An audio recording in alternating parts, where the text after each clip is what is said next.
I'm Jay Winter Nightwolf, and this is the American Indians Truth, the most dangerous show on radio, 89.3 FM. I'm sitting here today.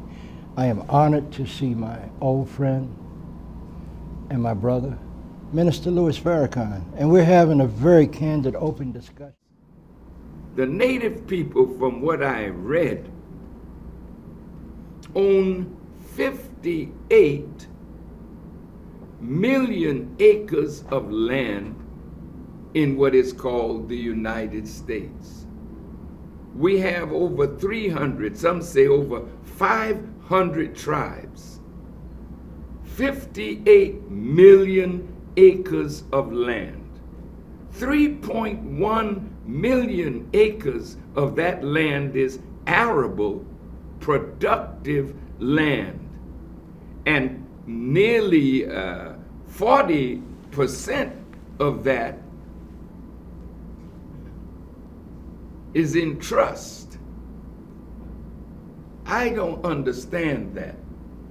58 million acres, and much of it is in trust to the United States government.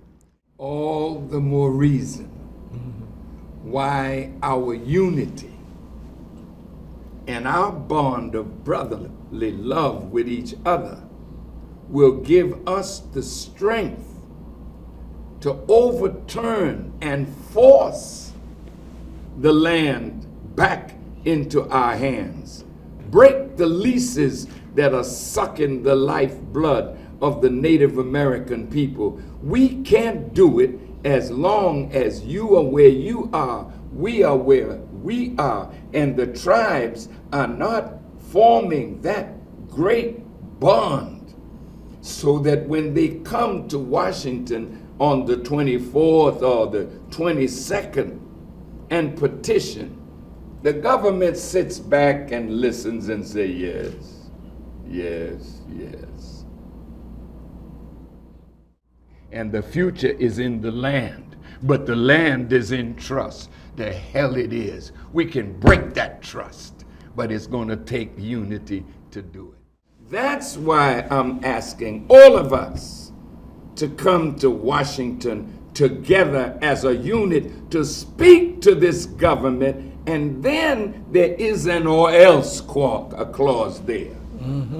God never sends a prophet that he speaks to a government and a people and there's not a threat in the speech of the prophet. You can't forgive Satan. And if you're dumb enough to forgive a devil that has been doing this ever since he been on our planet, you deserve the death that you get from the hand of a snake who's walking in your midst, making you think that he wants to worship with you.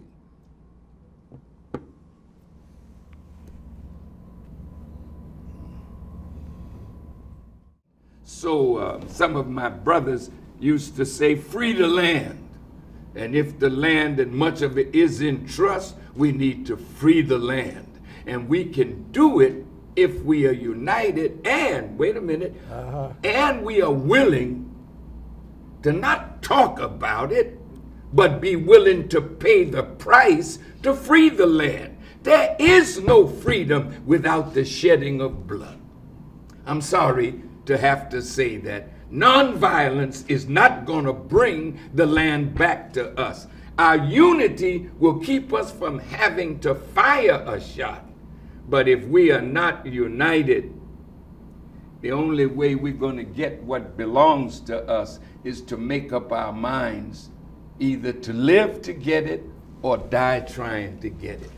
And when you are willing and not afraid anymore to pay the price for freedom, don't let this white man tell you that violence is wrong. Every damn thing that he got it by being violent, killing people, raping and robbing and murdering. He's doing it as we speak. And then he has the nerve to come and tell us that violence and hatred won't get it. Don't buy that. He's worthy to be hated. Worthy. because of the evil that he does. God hates. I don't know why man think you're better than God when God in the Bible said he loved Jacob, but he hated Esau. I'm looking for 10,000 in the midst of a million. Listen, listen.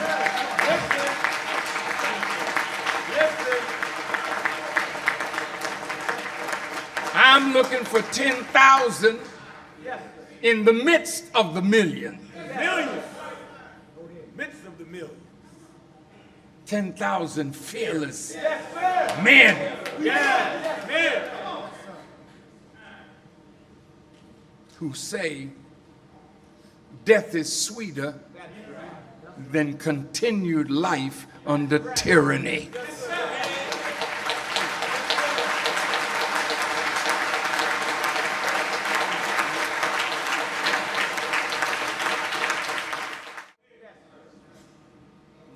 The Quran teaches persecution is worse than slaughter.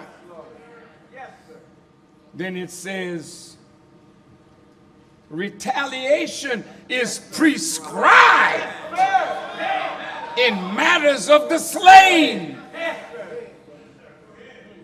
Retaliation is a prescription from God to calm the breath of those whose children have been slain.